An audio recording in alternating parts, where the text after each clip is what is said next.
সন্মানীয় মন্ত্ৰীয়ে সংবাদমেলযোগে আৰক্ষীক সকিয়নি দিলে যে যদি এইসকলক গ্ৰেপ্তাৰ নকৰে তেন্তে ল এণ্ড অৰ্ডাৰ সিচুৱেশ্যন ক্ৰিয়েট হ'ব। এগৰাকী মন্ত্ৰীয়ে সংবাদমেলৰ জৰিয়তে ল এণ্ড অৰ্ডাৰ সিচুৱেশ্যন ক্ৰিয়েট হ'ব বুলি ভাবুকি দিব পাৰে জানো? গতিকে সেই মন্ত্ৰীগৰাকীৰ বিৰুদ্ধে কিন্তু প্ৰশাসনে কোনো ধৰণৰ ব্যৱস্থা গ্ৰহণ নকৰিলে, যিটো কৰিব লাগিছিল। তেওঁলোকে কৈছিল যে ঝাৰখণ্ডৰ পৰা কেইজনমান মানুহ তাত আছেই, তেওঁলোকক কোনোবাই আপত্তি কৰিছিল বা কোনোবাই তেওঁলোকক বাধা দিছিল। গতিকে ঝাৰখণ্ডৰ মানুহ অসমত থকাত বাধা কি আছে? থাকিব পাৰে। গতিকে আইনগত ব্যৱস্থা গ্ৰহণ কৰিব লাগে বুলি বিজেপিৰ মন্ত্ৰী আৰু অন্যান্যসকল দাবী জনাইছিল। এতিয়া একেই প্ৰশ্ন যদি আমি গুৱাহাটীৰ ক্ষেত্ৰত কৰোঁ, গুৱাহাটীত কুংকি চৌধুৰীৰ IT টিমৰ তিনিজন ব্যক্তি দিল্লীৰ পৰা আহিছে বুলি কৈ দিল্লীৰ পৰা আহি থাকিব নোৱাৰি বুলি তেওঁলোক পুৱতি নিশা 3 বজাত গ্ৰেপ্তাৰ কৰা হ'ল। যদি কুংকি চৌধুৰীৰ লগত থকা 3গৰাকী দিল্লীৰ যুৱক থাকিব নোৱাৰে, গ্ৰেপ্তাৰ হ'ব লগা হয় পুৱতি 3 বজাত পুৱতি নিশা, তেনেস্থলত খোৱাঙৰ বিধায়কৰ লগত ঝাৰখণ্ডৰ মানুহ থাকিব পাৰিব, তেওঁলোকৰ বিৰুদ্ধে ব্যৱস্থা গ্ৰহণ নকৰিব, এইটো কেনেকুৱা ধৰণৰ বিচাৰ হ'ব পাৰে? বিচাৰটো সকলো ক্ষেত্ৰত সমান হ'ব লাগিব, ন্যায় সকলোৰে বাবে সমান হ'ব লাগিব। তাৰ পাছতেই গুৱাহাটীত আপোনালোকে মন কৰক, কুংকি চৌধুৰীক সমন দিয়া হ'ল, বাৰম্বাৰ সেই ছোৱালীগৰাকীক আৰক্ষী থানালৈ গৈ ষ্টেটমেণ্ট দিব লগা হ'ল, তেওঁৰ টীমৰ মানুহ গ্ৰেপ্তাৰ কৰিলে। অভিযোগ কি? অভিযুক্ত হ'ল তেওঁ পুলিং বুথত প্ৰৱেশ কৰিছিল। মানে অতি হাস্যকৰ লজ্জাজনক কথা, প্ৰাৰ্থীয়ে পুলিং বুথত প্ৰৱেশ কৰিব পাৰে, সেই বিধি থকাৰ পাছতো এটা আচৰিত বিষয় এটা লৈ এটা বিতৰ্কৰ সৃষ্টি কৰিব বিচৰা হৈছে। যিকোনো প্ৰাৰ্থীয়ে পুলিং বুথৰ ভিতৰলৈ যাব পাৰে, তাত কোনো বাধা নাই, এইটো বিধি আৰু নিয়মে এলাও কৰে। নিৰ্বাচনী আয়োগৰ বিধিমতেই প্ৰাৰ্থীগৰাকী পুলিং বুথৰ ভিতৰলৈ যাব পাৰে। কিন্তু কুংকি চৌধুৰীক পুলিং বুথৰ ভিতৰলৈ যাব দিয়া হোৱা নাছিল। তেওঁ দুৱাৰমুখৰ পৰা কথা পাতিছিল, ভিতৰত প্ৰৱেশ কৰিব দিয়া নহ'ল। সেইটো অভিযোগ দাখিল কৰা হৈছিল। তেওঁক বাধা দি প্ৰিজাইডিং অফিচাৰজনেহে অপৰাধ কৰিছিল। তেওঁৰ বিৰুদ্ধে ব্যৱস্থা গ্ৰহণ কৰিব লাগিছিল যে নিৰ্বাচনী বিধি নজনাকৈ প্ৰিজাইডিং অফিচাৰৰ দায়িত্ব পালন কৰি থকা জনৰ বিৰুদ্ধে ব্যৱস্থা গ্ৰহণ কৰিব লাগিছিল। কিন্তু সেইজনৰ বিৰুদ্ধে ব্যৱস্থা গ্ৰহণ কৰা নহ'ল, কুংকি চৌধুৰীৰ বিৰুদ্ধে ব্যৱস্থা গ্ৰহণ কৰা হ'ল। তেওঁ প্ৰৱেশৰ চেষ্টা কৰিছিল, প্ৰৱেশ কৰি কিন্তু পাৰে, বিধিয়ে কয় পাৰে বুলি। তাৰপিছত ক'লে লগত দেহৰক্ষী লৈ গৈছিল। দেহৰক্ষীজন আৰক্ষী বিভাগৰ, তেওঁৰ প্ৰশিক্ষণ আৰক্ষী বিভাগে দিয়ে। দেহৰক্ষীজনক আমাৰ প্ৰাৰ্থী কুংকি চৌধুৰীয়ে বাধা দিছিল যে আপুনি যাব নালাগে, ইয়াত ৰওক। দেহৰক্ষীজনে কৈছিল যে মোক ওপৰৰ নিৰ্দেশ আছে, আপোনাৰ লগত যাব দিছে। আৰক্ষীয়ে নিৰ্দেশ দি দেহৰক্ষীজনক লগত যাব দিছিল, অন্যফালে দেহৰক্ষীজন নিয়া বুলি কৈ তেওঁৰ বিৰুদ্ধে গোচৰ ৰুজু কৰিছে। অন্যহাতে কুংকি চৌধুৰী পুলিং বুথৰ ভিতৰলৈ যোৱাই নাই, তেওঁ দুৱাৰমুখৰ পৰা কথা পাতিছে, তেওঁক যাবলৈ দিয়া নহ'ল। প্ৰকৃততে তেওঁক ভিতৰলৈ যাবলৈ নিদিয়াটোৱে অপৰাধ, কাৰণ প্ৰাৰ্থী ভিতৰলৈ যাব পাৰে।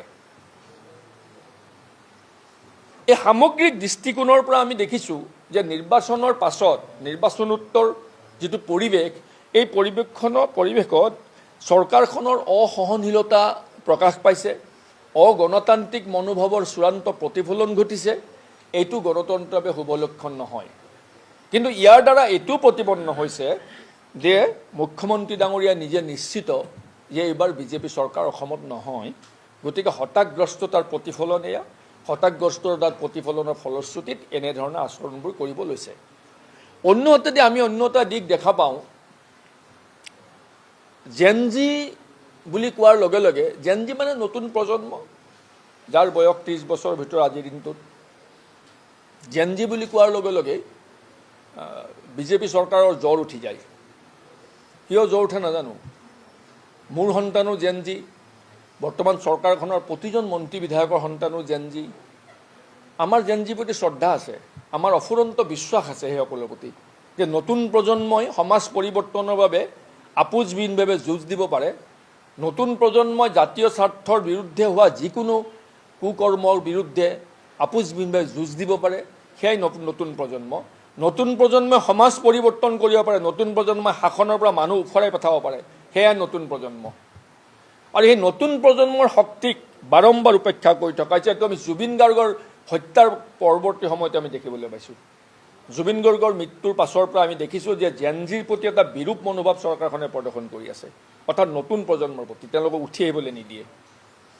আমি নতুন প্ৰজন্মক এটা নতুন দৃষ্টিভংগীৰে, নতুন ধাৰাৰে তেওঁলোকক আমি আগবঢ়াই নিব বিচাৰিছোঁ। তুমি ইয়ালা আমি নতুন প্ৰজন্মক আগুৱাই নিব বিচাৰিছোঁ। আমি বিচাৰিছোঁ যে নতুন প্ৰজন্মই সমাজ ব্যৱস্থাৰ অংশীদাৰ হওক, নতুন প্ৰজন্মই শাসন ব্যৱস্থা, ৰাজনৈতিক বিধি ব্যৱস্থাত অংশীদাৰ হওক, নতুন প্ৰজন্মই পংকিলতাৰ মাজত চলি থকা ৰাজনৈতিক বিধি ব্যৱস্থাক উফৰাই নতুন দৃষ্টিভংগীৰে নতুন নব্য ব্যৱস্থা, নব্য চিন্তাধাৰাৰ প্ৰৱৰ্তন কৰক। কাৰণ নতুন প্ৰজন্মৰ সেই শক্তি আছে আৰু সেই শক্তি আমি দেখিছোঁ। গতিকে আমি নতুন প্ৰজন্মৰ প্ৰতিনিধি হিচাপে কুন্কি চৌধুৰীক প্ৰক্ষেপ কৰিছিলোঁ। আৰু সেয়াই নহয়, আহিব লগা দিনবোৰত অসম জাতীয় পৰিষদে নতুন প্ৰজন্মৰ যুৱক যুৱতীসকলক অগ্ৰাধিকাৰ ভিত্তিত আমি নিৰ্বাচনৰ প্ৰাৰ্থিত্ব প্ৰদান কৰিবলৈ সিদ্ধান্ত গ্ৰহণ কৰিছোঁ। অসমৰ যিসকল উঠি অহা যুৱক যুৱতীৰ ৰাজনৈতিক বিধি ব্যৱস্থাৰে সমাজ সংশোধনৰ বাবে আগ্ৰহ আছে, ইচ্ছা আছে, দুৰ্নীতি ভ্ৰষ্টাচাৰৰ বিৰুদ্ধে যুঁজ কৰি এক নিকা সমাজ ব্যৱস্থা, নিকা ৰাজনৈতিক ব্যৱস্থা প্ৰৱৰ্তনৰ যাৰ যিসকলৰ আগ্ৰহ আছে তেখেতসকল আগবাঢ়ি আহক। সেইসকল নতুন প্ৰজন্মক ৰাজনৈতিকভাৱে সন্মান আৰু মৰ্যাদা ৰাজনৈতিক ক্ষেত্ৰখনত স্থান দিবৰ বাবে অসম জাতীয় পৰিষদ দায়বদ্ধ আৰু অংগীকাৰবদ্ধ। সেই কথাষাৰ মই আপোনালোকক দোহাৰিছোঁ। গতিকে এই কথাখিনিৰে আমি ক'ব বিচাৰোঁ যে আমি আশা ৰাখিছোঁ চৰকাৰখনে এনেধৰণৰ আক্ৰোশমূলক মানসিকতা পৰিত্যাগ কৰক। নতুন প্ৰজন্মৰ সৰু ছোৱালী এজনীক আমি প্ৰাৰ্থিত্ব দিছোঁ, সেই ছোৱালীগৰাকীক আশীৰ্বাদ দিয়ক, শুভেচ্ছা দিয়ক। তেওঁৰ জৰিয়তে উঠি অহা প্ৰজন্মই ৰাজনৈতিক ক্ষেত্ৰখনত আগবাঢ়ি অহাৰ বাবে প্ৰেৰণা লাভ কৰক, তাৰ বাবে চেষ্টা কৰক। যদিও তেওঁ অসম জাতীয় পৰিষদৰ প্ৰাৰ্থী বা বিৰোধী ঐক্যমঞ্চৰ উমৈহতীয়া ঐক্যমঞ্চৰ সমৰ্থিত প্ৰাৰ্থী, কিন্তু ইয়াৰ দ্বাৰা আমি এটা প্ৰতিফলন ঘটাব বিচাৰোঁ যে আমি এটা নতুন ধাৰা সৃষ্টি কৰিব বিচাৰিছোঁ। সকলো দিয়ক, অন্য ৰাজনৈতিক দলবোৰে দিয়ক, নতুন প্ৰজন্মক আগুৱাই আনক, তেওঁলোকক শাসনৰ অংশীদাৰ বনাওক। পুৰণা মানুহবিলাকে, যিবিলাক মানুহ বুঢ়া হৈ গ'লোঁ আমি বা বুঢ়া হৈ গৈ আছে, তেওঁলোকে সমাজ ব্যৱস্থাত পৰিৱৰ্তন অনাত হয়তো সফল হ'ব পৰা নাই ক'ৰবাত। গতিকে নতুন প্ৰজন্মৰ প্ৰয়োজন আছে, এটা সংমিশ্ৰণৰ প্ৰয়োজন আছে। নতুন আৰু পুৰণাৰ সংমিশ্ৰণেৰে আমি সমাজখন শুধৰাব পাৰিম, সমাজখন গঢ়িব পাৰিম, ৰাজনৈতিক বিধি ব্যৱস্থাক পৰিৱৰ্তন কৰিব পাৰিম, ৰাজনৈতিক বিধি ব্যৱস্থাক আমি সলনি কৰিব পাৰিম। তাতোকৈ ডাঙৰ কথা যে ৰাজনৈতিক বিধি ব্যৱস্থাটোৰ আজিৰ যিটো ৰাজনৈতিক পৰিৱেশ, ইয়াত অৰ্থকেন্দ্ৰিক, অৰ্থ সৰ্বস্ব ৰাজনীতি আৰম্ভ হৈছে, মূল্যবোধৰ চূড়ান্ত অৱক্ষয় হৈছে। গতিকে আমি বিচাৰোঁ নতুন প্ৰজন্ম আগুৱাই আহক, মূল্যবোধ প্ৰতিষ্ঠা হওক সমাজত, ৰাজনৈতিক ক্ষেত্ৰত মানুহে ন্যায় পাওক, সুশাসন প্ৰতিষ্ঠা হওক। আৰু এই নতুন চিন্তাধাৰাবোৰ ৰাজনৈতিক ক্ষেত্ৰত যদি আহিব লগা হয়, তেন্তে নতুন প্ৰজন্ম আগুৱাই আহিবই লাগিব। তেওঁলোকৰ কাৰণে আমাৰ দলৰ দুৱাৰ খোলা আছে। এইখিনিয়ে মই ক'বলগীয়া। কুন্কি চৌধুৰী নিজে আছে, তেওঁৰ ক্ষেত্ৰত কি অন্যায় হৈছিল তেওঁ ব্যাখ্যা কৰিব আপোনালোকক। গতিকে আমি দাবী জনাইছোঁ যে এই প্ৰক্ৰিয়া বন্ধ হওক। কুন্কি চৌধুৰী বা যিকোনো আমাৰ বিৰোধী পক্ষৰ প্ৰাৰ্থীসকলৰ বিৰুদ্ধে যি আক্ৰোশমূলক মনোবৃত্তি বা মনোভাৱ প্ৰদৰ্শন কৰি আছে চৰকাৰখনে, এই মানসিকতাৰ পৰা বাহিৰলৈ আহক আৰু গণতান্ত্ৰিক যিটো মূল্যবোধ, গণতান্ত্ৰিক যিটো পৰম্পৰা, সেই পৰম্পৰাক সন্মান জনাই অদূৰ ভৱিষ্যতৰ এক সুস্থ সমাজ গঢ়াৰ ক্ষেত্ৰত বিজেপি দল অংশীদাৰ হওক। এগৰাকী আইনৰ ছাত্ৰীক দিন দুপৰতে বহিৰাগতই খেদি খেদি মাৰপিট কৰিব পৰা হ'ল। ফটাহী লামবাৰীত স্কুটিত অহা দুগৰাকী ভগ্নীক বহিৰাগতই খেদি খেদি আক্ৰমণ কৰিব পৰা হ'ল। পল্টন বজাৰৰ পেট্ৰল পাম্পত বহিৰাগতই থলগিৰি খিলঞ্জীয়া যুৱকক বুকুত ধৰি মাৰি পেলাই দিম বুলি ক'ব পৰা হ'ল। আজি কেইদিনমানৰ পৰা আমি এটা উদ্বেগজনক কথা আমি লক্ষ্য কৰি আছো যে অসমত থলগিৰি খিলঞ্জীয়া জনসাধাৰণৰ ওপৰত বহিৰাগতৰ যি আক্ৰমণ, সেই আক্ৰমণ ক্ৰমান্বয়ে বৃদ্ধি পাব ধৰিছে। সিদিনা ঐতিহাসিক শিৱসাগৰ নগৰৰ মাজমজিয়াত যিটো কাণ্ড সংঘটিত হৈছিল, সেই কাণ্ডই অসমৰ ইমূৰৰ পৰা সিমূৰলৈ থকা থলগিৰি খিলঞ্জীয়া ৰাইজৰ বুকু কঁপাই তুলিছিল। আৰু সেই ক্ষোভৰ জুই ক্ৰমান্বয়ে নিৰ্বাপিত হোৱাৰ সময়তে পুনৰ কাৰ্বি আংলঙত এখিনি বহিৰাগতই থলগিৰি খিলঞ্জীয়া ৰাইজক গো বেক টু চাইনা বুলি ক'ব পৰা হ'ল। আৰু আজি গুৱাহাটীৰ মাজমজিয়াত ফেন্সি বজাৰত এগৰাকী আইনৰ ছাত্ৰীক দিন দুপৰতে বহিৰাগতই খেদি খেদি মাৰপিট কৰিব পৰা হ'ল। ফটাহিল আমবাৰীত স্কুটিত অহা দুগৰাকী ভগ্নীক বহিৰাগতই খেদি খেদি আক্ৰমণ কৰিব পৰা হ'ল। পল্টন বজাৰৰ পেট্ৰল পাম্পত বহিৰাগতই থলগিৰি খিলঞ্জীয়া যুৱকক বুকুত ধৰি মাৰি পেলাই তোক পেলাই দিম বুলি ক'ব পৰা হ'ল। ফিজিকেলি এছাল্ট কৰিব পৰা হ'ল। আৰু এই সকলো কথা দেখি শুনি আমি অসমীয়াই যদি মনে মনে থাকোঁ তেতিয়াহ'লে অসমত থলগিৰি খিলঞ্জীয়া ৰাইজৰ দপদপনি কেতিয়াও নাথাকিব। সেইকাৰণে গুৱাহাটীৰ দায়িত্বত থকা এজন স্বাভিমানী খিলঞ্জীয়া অসমীয়া যিজনক লৈ আমি গৌৰৱ কৰোঁ, পাৰ্থসাৰথী মহন্ত ডাঙৰীয়া, তেখেতে গুৱাহাটী আয়ুক্তৰ দায়িত্বত আছে। এইবিলাক কাণ্ড হৈ থকাটো তেখেতে কেতিয়াও হয়তো নীৰৱে সহ্য নকৰিব। সেইকাৰণে আমি শিৱসাগৰৰ পৰা দাবী উত্থাপন কৰিব বিচাৰিছোঁ যে অনতি বিলম্বে ফিৰিঙতিৰ পৰা যাতে খান্দবদা নহয়, তাৰ আগতেই এই দুষ্কৃতিকাৰীসকলক এৰেষ্ট কৰি জেল হাজতলৈ প্ৰেৰণ কৰিব লাগে। আৰু অসমত যাতে কোনোদিন কোনো কালে থলগিৰি খিলঞ্জীয়া ৰাইজ যাতে নিগ্ৰহিত নহয় তাৰ ব্যৱস্থা প্ৰশাসন আৰু চৰকাৰে কৰিব লাগে। আৰু যদি এই কামটো নকৰে তেতিয়াহ'লে অনাগত সময়ত অসমৰ যি পৰিৱেশ আৰু পৰিস্থিতি হ'ব তাৰ কাৰণে অসমৰ কোনো ৰাইজ জগৰীয়া নহ'ব। কাৰণ এইখন অসম আমাৰ অসম, এইখন অসম থলগিৰি অসম, এইখন অসম খিলঞ্জীয়া ৰাইজৰ অসম। এইবোৰ একো গুৰুতৰ অভিযোগ নহয়। এইখন এফআইআৰ যি এবাৰ পঢ়িব সিয়ে এই কথাটো বুজি পাব যে এইখন এফআইআৰ সম্পূৰ্ণভাৱে এই ছোৱালীজনীক, এই প্ৰাৰ্থীগৰাকীক আপোনাৰ হাৰাছমেণ্ট কৰাৰ কাৰণে এই এফআইআৰখন তৰা হৈছে। এইটো এনেকুৱা এটা গোচৰ নহয় যিটো গোচৰত বাৰে বাৰে তেওঁক মাতি থাকিব লাগে, ৰাতি 12 বজাত গৈ কাৰোবাক উঠাই আনিবগৈ লাগে, তেনেকুৱা গোচৰ নহয়। এইটো তদন্ত কেৱল তেওঁলোকে যেতিয়া দেখিছে যে কুংকি চৌধুৰীৰ নিৰ্বাচনী প্ৰচাৰে অসমৰ মানুহক প্ৰভাৱিত কৰিছে, কুংকি চৌধুৰীৰ নিৰ্বাচনী প্ৰচাৰে অসমত ৰাজনৈতিকভাৱে এটা নেৰেটিভ তৈয়াৰ কৰিলে, যিটো নেৰেটিভে বিজেপি দলক ক্ষতি কৰিছে। গতিকে সেইকাৰণে মই ভাবোঁ যে এইটো এটা মুখ্যমন্ত্ৰীয়ে ব্যক্তিগত আক্ৰোশৰ বিষয় হিচাপে লৈছে আৰু সেইকাৰণে এই গোচৰটো তৰা হৈছে। আপুনি চাওক যে এনেকুৱা ধৰণৰ নিৰ্বাচনী বিধি উলংঘাৰ কিমান এফআইআৰ ক'ত পৰিছে কোনোবাই খবৰ ৰাখিছেনে? কেৱল এগৰাকী প্ৰাৰ্থী কিয় বাছি লোৱা হৈছে? প্ৰথম কথাটো হ'ল সেইটো। আজি কুংকি চৌধুৰীয়ে এখন এফআইআৰ দিছিলে যে তেওঁৰ ছবি মৰ্ফ কৰি পেলাই তাত ভিডিঅ' এটা AID বনাই প্ৰচাৰ কৰা হৈছে। সেইখন এফআইআৰৰ কিবা তদন্ত হ'লনে? সেইখন এফআইআৰৰ গোচৰ পঞ্জীয়ন কৰা হ'লনে? সেইখন এফআইআৰৰ ভিত্তিত কাৰোবাক গ্ৰেপ্তাৰ কৰা হ'লনে? এইবোৰোতো প্ৰশ্নৰ উত্তৰ দিব লাগিব। আজি বাৰে বাৰে তেওঁক মাতি আনিছে, 12 বজাত মানুহ উঠাই আনিছে, তেওঁৰ মানুহক উঠাই আনিছে, আনি আপোনাৰ ৰাতি গধূলি 4টা বজালৈকে ৰাখি থৈছে। এইবোৰ এনেকুৱা গোচৰ নেকি? এটা বেইলেবল অফেন্স, সব বেইলেবল অফেন্স, গোটেইকেইটা বেইলেবল অফেন্স। গতিকে এৰেষ্টৰ প্ৰশ্নই উঠিব নোৱাৰে। তাৰ পিছত এনেকৈ হাৰাছমেণ্ট কৰি থকাটো মই ভাবোঁ যে এইটো আক্ৰোশমূলক। আৰু ইয়াৰ কাৰণে আজি আপুনি চাওক যে নাগৰিকসকলে স্বতঃস্ফূৰ্তভাৱে গম পাই আহি ইয়াত থিয় হৈছে। তাৰ পৰাই আপোনালোকে এটা কথা বুজিব লাগিব যে মানুহৰ ক্ষোভ কিমান আছে। চৰকাৰ, গভৰ্ণমেণ্ট ইজ ৰেটল, আৰু সেইকাৰণে তেওঁলোকে এনেকুৱা ধৰণৰ আপোনাৰ ব্যৱস্থা গ্ৰহণ কৰিছে যিবিলাকক আমি কোনো কাৰণতে আইনসংগত কথা বুলি ভাবিব নোৱাৰোঁ। কথাটো ইম্পৰ্টেণ্ট। এঠাইত বহি আছোঁ, ক'ৰবাত গৈ আছোঁ, ভাবিলোঁ কথাখিনি আপোনালোকৰ লগত শ্বেয়াৰ কৰা উচিত, কাৰণ জনমত গঠন কৰাৰ প্ৰয়োজন। কুংকি চৌধুৰীক আজি অসম পুলিচে পাণবজাৰ থানাত 4-5 ঘণ্টা বহাই ৰাখিছে। তেওঁক চমন দিছে যে আপোনাৰ বিৰুদ্ধে এটা কেছ ৰুজু হৈছে। কেছটো হ'ল আপুনি পুলিং বুথত সোমাইছিল। লহকৰ উপাধিৰ এগৰাকী ব্যক্তিয়ে কুংকি চৌধুৰীৰ বিৰুদ্ধে এখন এফআইআৰ দাখিল কৰিছে যে কুংকিয়ে এটা ভোট কেন্দ্ৰত সোমাইছিল আৰু সেইটো এটা অপৰাধ, আৰু গতিকে তেওঁৰ বিৰুদ্ধে ব্যৱস্থা গ্ৰহণ কৰিব লাগে। সেইকাৰণে পুলিচে তেওঁক চমন দি পেলাই আজি মাতি লৈ গ'ল। 11টা বজাত যাবলৈ ক'লে আৰু 2টা, 2:30 নে 3টা বজাত তেওঁক তাৰ পৰা মুকলি কৰি দিছে। তাকো বহুত কেইবাগৰাকী অধিবক্তা, আমাৰ দলৰ বহুত মানুহ তাত গৈ পুলিচৰ লগত অলপমান খকাখুন্দাও লাগিল, লিগেল বাদানুবাদ হ'ল। তাৰপিছত তেওঁক এৰি দিলে।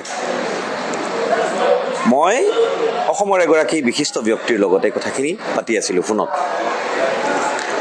আৰু মই বুজিব খুজিছিলোঁ যে আমি জনাত ভোট কেন্দ্ৰৰ ভিতৰলৈ কেণ্ডিডেট সোমাব পাৰে, আৰু তেওঁৰ ইলেকশ্যন এজেণ্ট সোমাব পাৰে। আৰু মই গুগল কৰি ইলেকশ্যন ৰুল পঢ়ি মই এইটো কনফাৰ্ম হ'লোঁ যে হয় সোমাব পাৰে। আমাৰ দলৰ মাননীয় সাধাৰণ সম্পাদক জগদীশ ভূঞা ডাঙৰীয়া, মই তেখেতৰ লগত কথা পাতিলোঁ, ৰাতিপুৱা তেখেতক লগ পাইছিলোঁ, মাননীয় সভাপতি মহোদয়ক লগ পাইছিলোঁ। জগদীশ ভূঞা ডাঙৰীয়াৰ মতেও তেওঁ মোক কৈছে যে মই 30 বছৰ ৰাজনীতি কৰিলোঁ, মইতো এইটো কথা জানো, মইতো সোমাই থাকোঁ, আমিতো সোমাই থাকোঁ ভোট কেন্দ্ৰত কেণ্ডিডেট সোমাব পাৰে, এইটো কোনো অপৰাধ হ'ব নোৱাৰে। তেনেহ'লে কুংকি চৌধুৰীক অপৰাধ বুলি কৈ পুলিচে কিয় বহাই ৰাখিলে আৰু কিয় হাৰাশাস্তি কৰি আছে, এইটো এটা তাৎপৰ্যপূৰ্ণ প্ৰশ্ন, আৰু এই প্ৰশ্নটো সকলোৱে উত্থাপন কৰিবলৈ লৈছে। মই এই যিগৰাকী ব্যক্তিৰ লগত কথা পাতিলোঁ, এগৰাকী মানে জনা মানুহ, নিৰ্বাচন আৰু আইন সম্পৰ্কে জনা মানুহ, এগৰাকী ৰিটায়াৰ্ড IAS অফিচাৰ, মই তেখেতৰ লগত কথা পাতিছিলোঁ। তেখেতে মোক এটা বৰ তাৎপৰ্যপূৰ্ণ কথা ক'লে। তেখেতে ক'লে যে চোৱা, কথাটো আমি বুজা উচিত। গভৰ্ণমেণ্টেও জানে, পুলিচেও জানে, সকলোৱে জানে যে ভোট কেন্দ্ৰত সোমোৱাটো অপৰাধ নহয়। কুংকিৰ বিৰুদ্ধে অভিযোগটো হ'ল, আজি যিটো কথা পুলিচে কৈছে, ইমান দিনে কোৱা নাছিলে, কালি কোৱা নাছিলে, পৰহি কোৱা নাছিলে, কেছটো হওঁতে তেওঁলোকে এই বস্তুটো চালি জাৰি চোৱা নাছিলে, এই দিশটো আজি তেওঁলোকে উকিলক উত্তৰ দিছে যে কুংকিটো বাৰু সোমাইছে, কুংকিৰ লগত তেখেতৰ দেহৰক্ষীজনো সোমাইছে আৰু সেইকাৰণে অপৰাধ। এতিয়া আপোনালোকে মোক কওক, কুংকিয়ে যিটো উত্তৰ দিছে, পুলিচক জনাইছে বা আমাক সকলোকে কৈছে, আমাৰ দলক কৈছে যে দেহৰক্ষীজন মোৰ লগত সোমাব বিচাৰিছিল, মই দেহৰক্ষীজনক বাধা দিলোঁ, মই ক'লোঁ যে আপুনি সোমাব নালাগে। দেহৰক্ষীজনে ক'লে যে মোক ওপৰৰ পৰা নিৰ্দেশ দিছে, মই সদায় আপোনাৰ লগত থাকিব লাগে, গতিকে মই সোমাব লাগিব, কাৰণ ভোট কেন্দ্ৰৰ ভিতৰতো মানুহ থাকে, তাতো আপোনাৰ জীৱনৰ নিৰাপত্তা বিঘ্নিত হ'ব পাৰে, গতিকে মই আপোনাৰ লগত সোমাব লাগিব। এতিয়া কুংকি নিৰুপায়, ছিকিউৰিটি অফিচাৰৰ কথা শুনিব লাগে, গতিকে তেওঁ সোমাই গ'ল, পিছে অফিচাৰজনো সোমাই গ'ল, মানে পুলিচজনো সোমাই গ'ল। সেইটোৱে অপৰাধ হ'ল। কিন্তু সেইটোতো কুংকিৰ অপৰাধ নহয়, তাৰ কাৰণে পুলিচজন ৰেছপঞ্চিবল। যদি পুলিচে একশ্যন ল'ব লাগে, সেই নিৰাপত্তাৰক্ষীজনৰ ওপৰত একশ্যন ল'ব পাৰে, তেওঁৰ ওপৰত একশ্যন ল'ব লাগে, তেওঁৰ ওপৰত কিয় একশ্যন লোৱা নাই? কুংকিৰ ওপৰত কেছ ৰুজু কৰিছে। উকিলৰ লগত কথা পাতিলোঁ, আমাৰ অসমৰ এগৰাকী জ্যেষ্ঠ অধিবক্তা, সন্মানীয় অধিবক্তা শান্তনু বৰঠাকুৰ ডাঙৰীয়া।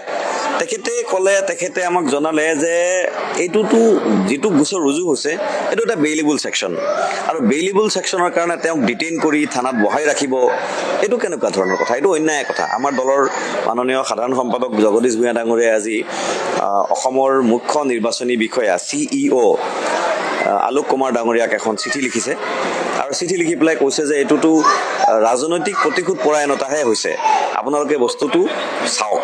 কাৰণ ইলেকশ্যনৰ সময়, এতিয়াতো চৰকাৰৰ নিয়ন্ত্ৰণত পুলিচ নাই, পুলিচ ইলেকশ্যন কমিশ্যনৰ নিয়ন্ত্ৰণত, তাৰপিছতো পুলিচে যদি এইটো কৰিছে, তাৰমানে ৰাজনৈতিক প্ৰতিশোধ মানে পূৰণৰ কাম কৰিছে।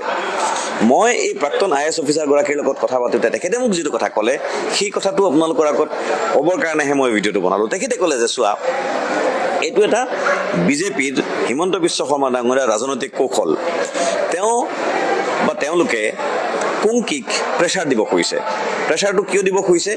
কুংকি যাতে জাতীয় পৰিষদত নাথাকে, কাৰণ তেওঁলোকে বিৰাট ভয় কৰে যুৱ শক্তি বিজেপিৰ বাহিৰে আন কোনোবা দলত যোৱাটো তেওঁলোকে নিবিচাৰে। আৰু যিহেতু কুংকি অলপ নাম হৈছে, কুংকিয়ে সকলোৰে সমৰ্থন পাইছে, কুংকি এটা ভৱিষ্যতৰ পলিটিকেল ফিগাৰ হিচাপে থিয় হ'ব পৰাকৈ এটা পৰিৱেশ আহিছে, সেইকাৰণে তেওঁলোকে কুংকিক আজিকালি ভয় কৰে। কুংকি যাতে বিজেপিত গুচি যায়, কুংকি যাতে জাতীয় পৰিষদ নাথাকে, তাৰ কাৰণে তেওঁৰ ওপৰত প্ৰেছাৰ ক্ৰিয়েট কৰিবৰ কাৰণে যে পুলিচ লগাই তেওঁক প্ৰেছাৰ দিব, মেণ্টেলি হেৰাছ কৰিব, আৰু ইফালে মানুহ লগাই পৰিয়ালক কনভিন্স কৰিবলৈ ট্ৰাই কৰিব যে তাক বুজাওক, তাই কিবাকে বিজেপিক পঠিয়াই দিয়ক, এনেকৈ কৰি তাই যাতে বিজেপিলৈ গুচি যায়, সেইকাৰণে তাইক প্ৰেছাৰ দিব খুজিছে। মই এই কথাখিনি আমাৰ দলৰ এগৰাকী জ্যেষ্ঠ ব্যক্তিৰ সৈতে কথা পাতিলোঁ এইমাত্ৰ। তেখেতে ক'লে যে কুংকি খামিদাত ছোৱালী, কুংকিৰ পৰিয়ালৰ লগত মই কথা পাতি, তেখেতে ক'লে কুংকিৰ পৰিয়ালৰ লগত মই কথা পাতিছোঁ, তেখেতসকলে উত্তৰ দিছে কুংকি ইমান সহজতে ভয় খোৱা ছোৱালী নহয়, তাই খামিদাত ছোৱালী, তাই এনেকুৱা কাম নকৰে।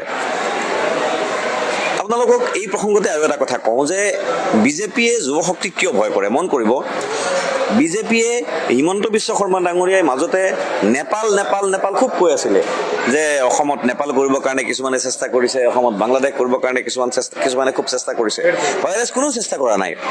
তেখেতসকলৰে মানুহে দুই এজনে ক'ৰবাত নেপাল কৈ আছিলে, কিন্তু কোনো যুৱ শক্তিয়ে, কোনো মানুহে অসমত নেপাল কৰিব খোজাই নাই, বিচৰাই নাই, আমিও বিচৰা নাই, কোনেও বিচৰা নাই। বৰং আমি সকলোৱে কৈছোঁ যে আমি নেপাল হ'বলৈ নিদিওঁ।